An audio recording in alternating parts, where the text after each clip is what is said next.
Alright, I'm not sure if I'm going to be in frame here, but I'll do my best to get this. Whoops, sorry about that. That's my first time I'm doing this.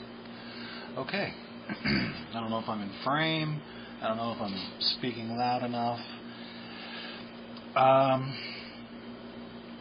don't even know really what I'm going to say. I just listened to a video about how to wake people up. And I'm 42, and for the most part, my whole life, I have been awake. How do I know that? Because I've always felt like a fish, going upstream my whole life, really. Just a couple of, for instances. And started smoking pot in grade 4, getting high in the park behind my school, and then going to class stoned in grade 4, dropping acid for the first time in grade 6. Not that these things are, enlightening or great. I'm not saying that. Just that, and obviously I did this with other kids my age too. So I'm not trying to say that I'm unique. Just trying to say that I've been awake to certain realities my whole life. Excuse me. The first one being school, being authoritative figures in general.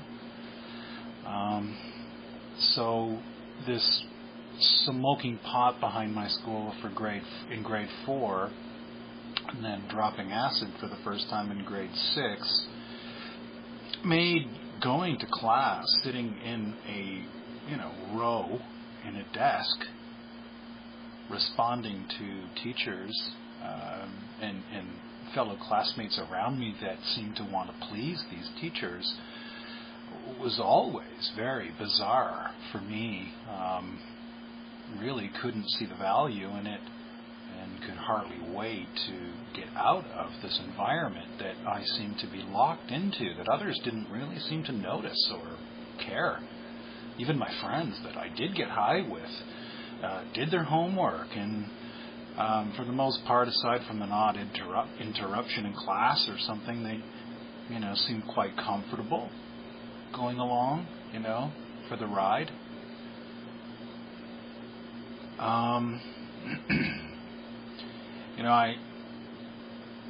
I tried to maintain myself, and for the most part couldn't, and it spilled out. Even at home, of course, was difficult, because this sort of realization of authority figures, what they were and how they interplayed with my life, and how they infringed on my personal freedoms. Of course, the first place you notice it is at home, and that was my case. Of course, I had a step-parent situation, big deal. He was an authoritative figure. Didn't really know how to verbalize or articulate his ideas. So, which seemed to be, something I could do early on in my life, even in grade 4, challenging his ideas and thoughts verbally at the supper table, led to just, anarchy, really, in our house, and led to essentially what amounted to mutiny. And his response was violence. He oppressed me using physical violence, and that worked for him for the most part. Now, knowing that mind control occurs today, and certainly has taken place, this is a generational program that has been going on. These things are verifiable, and you can look them up, and they're factual. However, what does that mean to you and me? When we look at these topics and we expose the New World Order and the Illuminati, and we talk about a lot of the different subjects, the subsets of all of that, and we've got certain people that are, sort of locked into a paradigm, say 9/11. Others are locked into the mind control. Others are locked into the Codex Alimentarius. Others are locked into the chemtrail. Some of us sort of talk about it more generally as a sort of an overview. But really, it becomes a form of identity for all of us, whatever it is that we're looking into, whatever it is that we spend our time and focus on. This is our identity. This is the self that we've created through the conditioning of the New World Order, of the Illuminati, of the external circumstances and environmental circumstances that you've been personally affected through over the course of your life. So I want to talk about that. I want to talk about the conditioning. I want to talk about the self and what we call the self. Now, as a person who's been studying a lot of this stuff for a long time, I can easily engage people in conversation and talk about various things, but, it really does come down to just me sitting there telling somebody something that they don't know, or relating to someone who understands the same thing. It's me entertaining myself, period. I'll say, yeah, I'm waking someone up, but truthfully, is their life any better awake than it was asleep? It might be. I'm not saying it is or it isn't. Again, that's just my opinion anyway. The self, through my conditioning, through my own psychological baggage that I carry. Now, this is something that you're all going to have to deal with. This is something that you're all going to have to look at.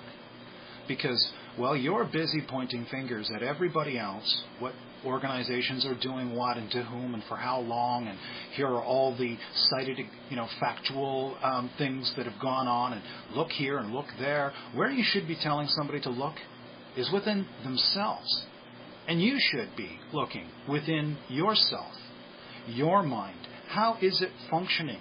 How are you coming up with all of these ideas about what the world is? Why are you spending the amount of time looking into certain things while avoiding other things? And how all of that is going into forming what you call the self. The self is a manufactured product. There is no self. There is no you. You're a manufactured, created product. And whatever you're doing today is a manifestation of a creation, not of yours. What does this mean? To you, to me. It's something that we're all going to have to look at, because as long as I am spending all of my valuable time deciphering, discerning, decoding, I am looking at something external. I am looking at the New World Order. I am looking at people, places, things, who's doing what, why they're doing it, what is the ultimate agenda. My mind searches for answers constantly. And I'm locked into this paradigm. I don't want to be here, really. I don't really care about the international, banking elite and the, European oligarchy. All of these words that we've been force-fed through all of the guys, Webster Tarpleys and, Alex Joneses and every single person out there that you and I have all got our information from. There are no super, people out here in the truth community. Everybody has been fed the same information from the same sources.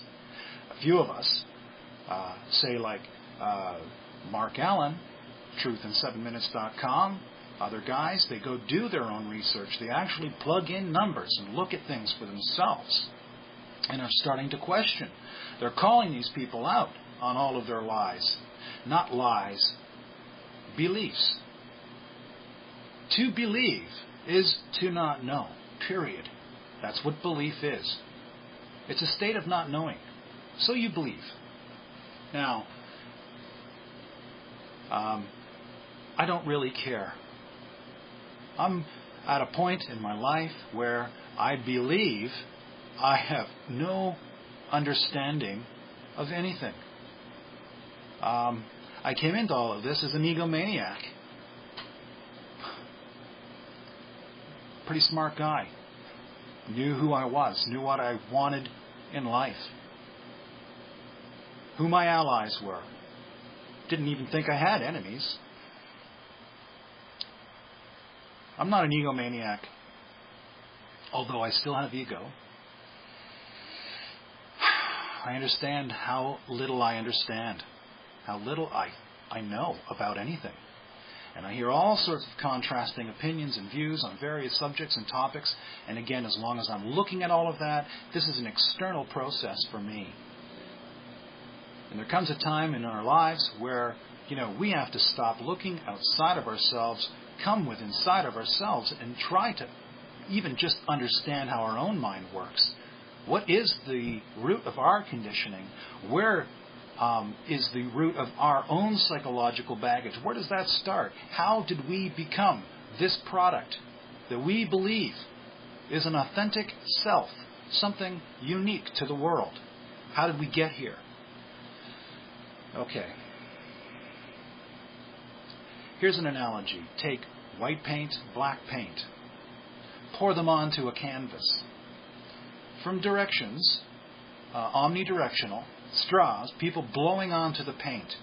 It will be erratic, unpredictable, and chaotic.